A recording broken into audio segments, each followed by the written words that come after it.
तो आइए इसकी शुरुआत हम तेलिया देव से करते हैं। टाइगर के पगमार्क चैली तक लेके चलेंगे, जहां पर ये बड़ा अद्भुत पेड़ है।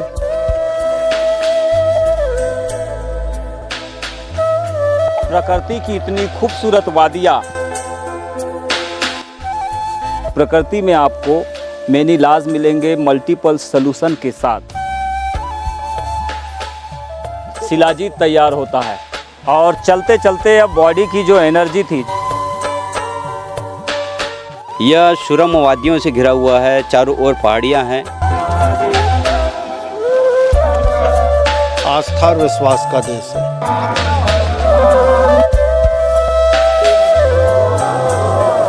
उसको सत्य करने के लिए जंगल के राजा बाघ के रूप में सदा विचरण करते रहते हैं।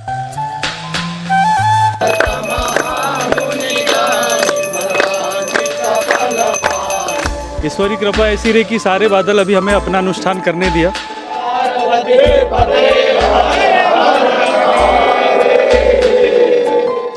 शरीर के कई रोग मुक्त हो जाते हैं। इसके जल से शिव जी का अभिषेक कराते हैं। आप धार्मिक आस्था का ध्यान तो रखें, लेकिन प्रकृति के साथ छेड़छाड़ बिल्कुल भी न करें।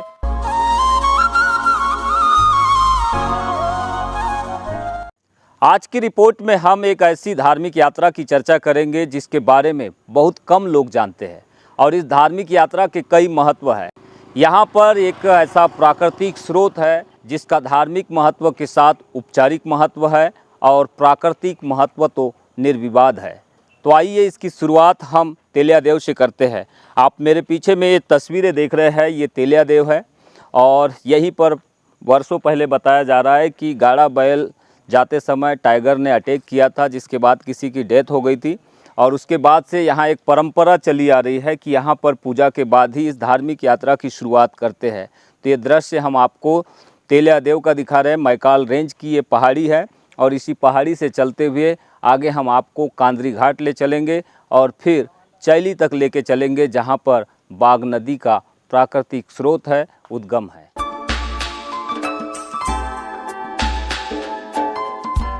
ये छत्तीसगढ़ लांजी मार्ग पर एक प्रमुख मंदिर है। हालांकि धीरे धीरे इस मंदिर का स्वरूप बदलते जा रहा है।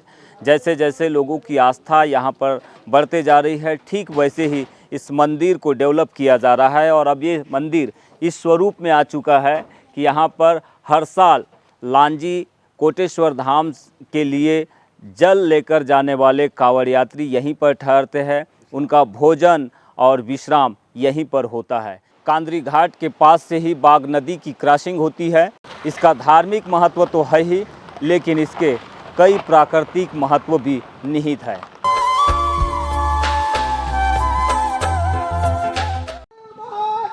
हर हर महादेव, हर हर महादेव। चलिए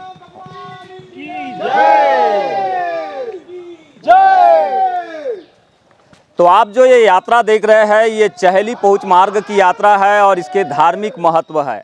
यहाँ पर महंत है, पुजारी है, श्रद्धालु है और भोले के भक्त है, जो आज चहली यात्रा पर निकले हैं। तो इसी यात्रा का दृश्य दिखाने के लिए हम आपको आज लांजी क्षेत्र में पहुँचे हैं। सीतेपाला लांजी के मध्य में पहाड़ी से होते हुए यहाँ पर आसानी से पहुँचा जा सकता है। लगभग 5 किलोमीटर की यहाँ से पैदल यात्रा हमें करनी है, और इसी यात्रा के बीच जो भी पड़ाव हमें रास्ते में मिलेंगे, उनका प्राकृतिक धार्मिक महत्व बताते हुए हम आगे बढ़ेंगे। बताया जाता है कि शिलाजीत पर्वत की सुरंग से यहाँ पर पानी निकलता है, और वही पानी फिर छोटी बाघ नदी के जरिए वैनगंगा नदी में जाकर समाहित हो जाता है। ये जो सामने में पेड़ दिखाई दे रहा है, ये गरुड़ का पेड़ है, और इसके बारे में ऐसा कहा जाता है, इसकी जो फली होती है उसको घर की डेहरी पर, दरवाजे पे रखने पर सांप घर में प्रवेश नहीं कर पाते हैं। बताएंगे महाराज क्या महत्व है? और इसका दवाओं के रूप में भी उपचार है। किसी को सर्पदंश हो जाए तो इसका 2.5 बीज खिला देते हैं, तो तत्काल सर्प का विष से वो मुक्त हो जाता है। ये बड़ा अद्भुत पेड़ है। वैसे इस जंगल में बहुत सारे ऐसे हैं वृक्ष, पर ये रास्ते पर है, इसलिए जानकारी के लिए बताया गया। और अब तक की यात्रा में ये चौथा हमारा पड़ाव है। और इस यात्रा के अनुभव के साथ जैसे जैसे हम बढ़ रहे हैं वैसे वैसे इसके प्राकृतिक और धार्मिक महत्व हमें समझ में आ रहे हैं।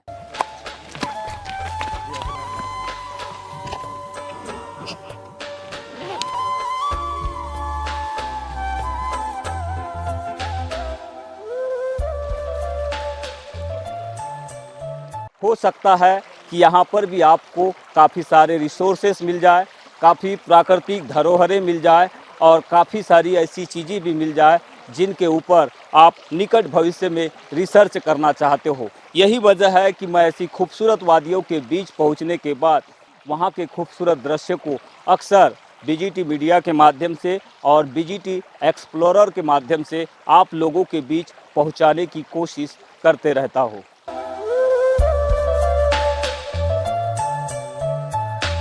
जैसे जैसे हम आगे बढ़ रहे हैं यहाँ पर टाइगर के बड़े बड़े पग मार्क्स देखने मिल रहे हैं। तो ये बॉम्बी है, ये किसी का घर है तो किसी का भोजन भी इसमें मिलता है। प्रकृति में ऐसे अनेक नज़ारे आपको देखने मिल जाएंगे क्योंकि प्रकृति के नियम और कानून अपने आप में बड़े ही महत्व के होते हैं। इन कानूनों का पालन करना इंसान ने सीख लिया तो प्रकृति के साथ जीना सीख जाएगा। लेकिन हम इंसान हैं जो नेचर का पार्ट होते हुए भी प्रकृति के नियमों को, कानून को नहीं समझ पा रहे हैं। आम भाषा में इसे भालिन बास कहते हैं, बांसुरी बास कहते हैं। इसका साइंटिफिक हमें नाम पता नहीं है, लेकिन इस बास का अपना एक महत्व है। हजारों साल पहले आदिवासी ऐसे ही बास के जरिए अपने वाद्य यंत्र तैयार करते थे।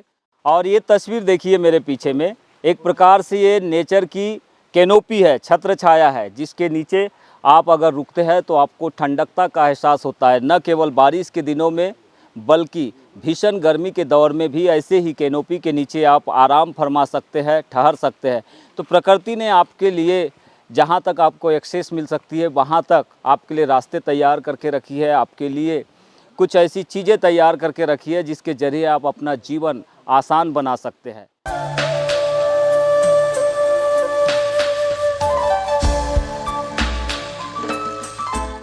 दरअसल ये नागबेल है और यह नाग की तरह ही अपने आप को लपेटते हुए पेड़ों के सहारे ये लताएं, इसकी बेल की लताएं इस तरह से फैलती है। इस पूरे डेंस फॉरेस्ट में आपको कई नज़ारे हमने दिखाए, लेकिन अब हम आपको लेकर पहुँचे हैं शिलाजीत पर्वत के पास। और ये शिलाजीत पर्वत के कई महत्व है, कई मायने हैं। तो एक प्रकार से जैसे इंसान कठिन चढ़ाई चढ़ता है और उसके बॉडी से पसीना निकलता है, ठीक उसी तरह से जब पत्थरों में गर्माहट बहुत ज़्यादा हो जाती है तो इसी तरह से रिसते हुए पानी जब बहता है तो उसी से शिलाजीत तैयार होता है। और यही नज़ारा हम आपको यहाँ तक दिखाने के लिए ले पहुँचे हैं। आप करीब से देख सकते हैं।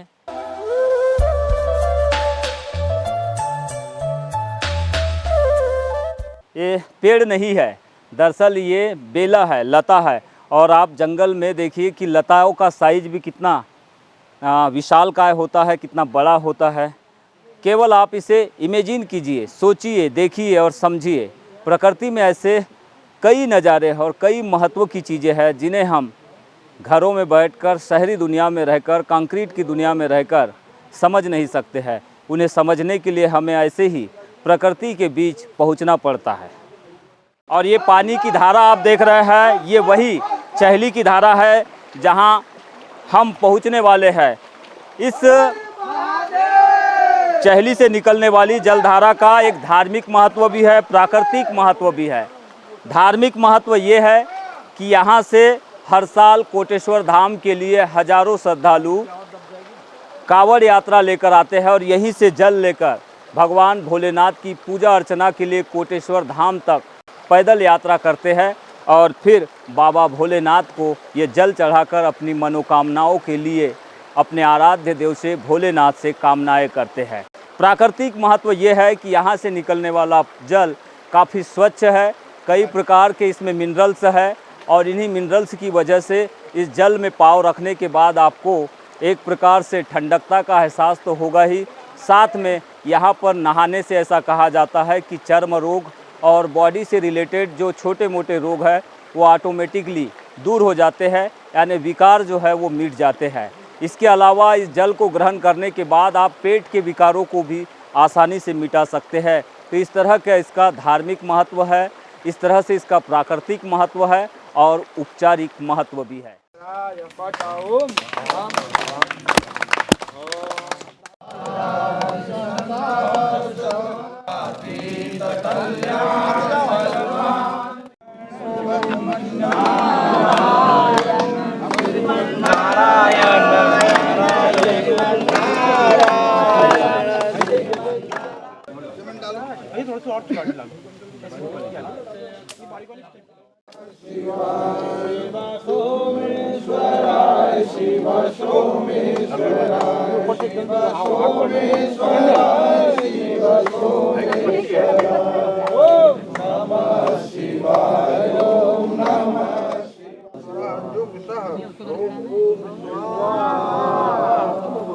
अरे आराम से निकलने दो आगे वालों को।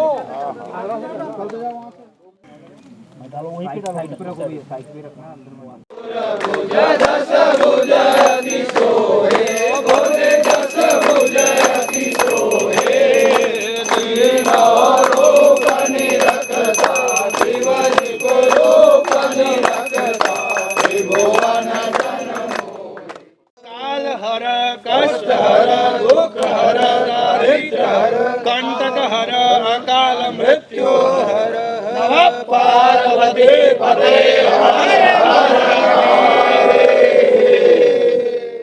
पूरी धार्मिक यात्रा का अनुभव कैसा रहा, यहाँ पहुँचने के बाद लोगों ने क्या महसूस किया, आइए कुछ लोगों से चर्चा करते हैं और समझते हैं। यहाँ पर एक बाघ नदी जो है उनका उद्गम स्थल है और यहाँ पर लोग जो आते हैं मान्यता लेकर के आते हैं और उनकी मान्यताएं पूर्ण होती है।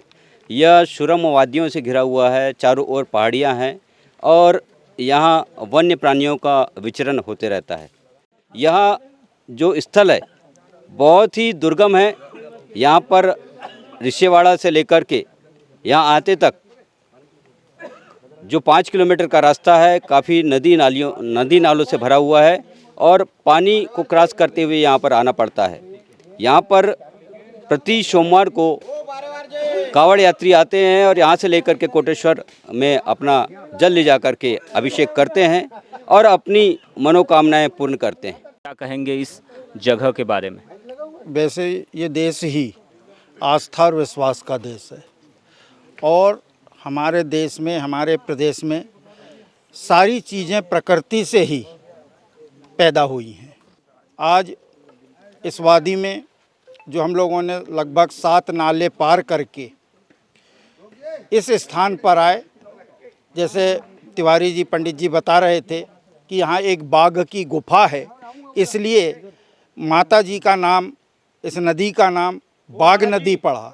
ये उसका उद्गम स्थान है और वैसे भी ऐसे स्थानों को मेरा मानना है कि उतना ही डेवलप किया जाए कि उसकी प्राकृतिक सुंदरता समाप्त ना हो। बताएंगे इस पूरी यात्रा का अनुभव कैसा रहा आपका?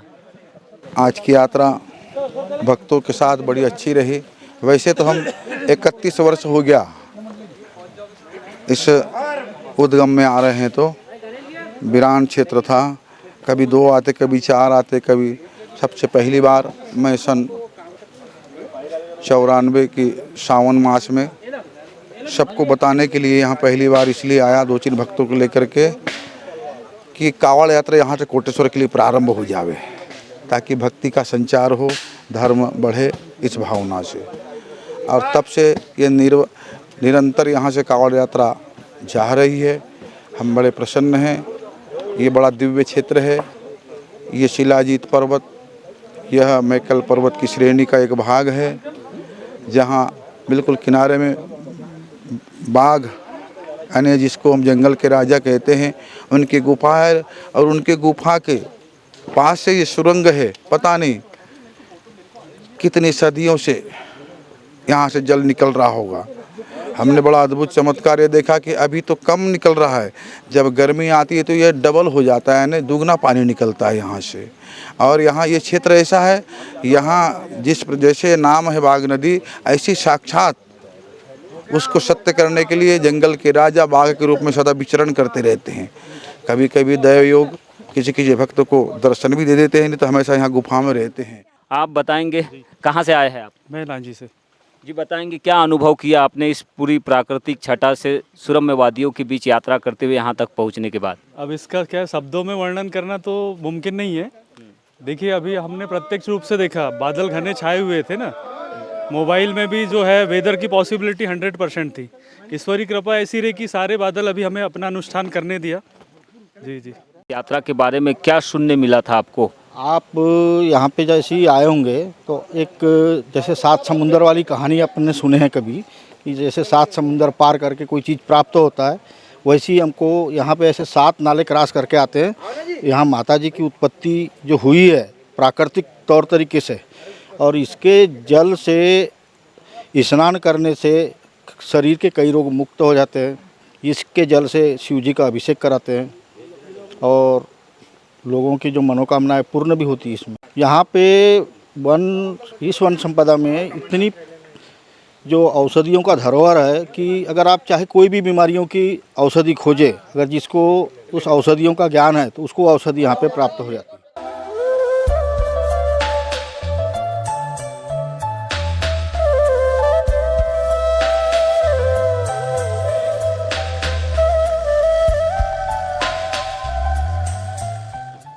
इंसान जो कि प्रकृति का हिस्सा है, प्रकृति का पार्ट है, इसीलिए उसे ऐसी यात्रा के दौरान इन बातों का भी ध्यान रखना चाहिए कि उसकी वजह से प्रकृति को नुकसान न हो। प्रकृति को यदि नुकसान होगा तो निश्चित है कि मनुष्य का भी पतन होगा। इसीलिए ऐसी यात्राओं के दौरान आप धार्मिक आस्था का ध्यान तो रखें, लेकिन प्रकृति के साथ छेड़छाड़ बिल्कुल भी न करें। प्रकृति का संरक्षण करने के लिए मन में विश्वास जगाए और प्रकृति को बचाने के लिए सबसे आगे आए, ताकि इंसान प्रकृति में इसी तरह से स्वच्छंद होकर विचरण कर सके और वो स्वयं भी प्रकृति के नियमों और कानूनों को समझ सके, जैसा कि वो भौतिक युग में सरकार द्वारा बनाए गए कानूनों का पालन करने के लिए निहित होता है।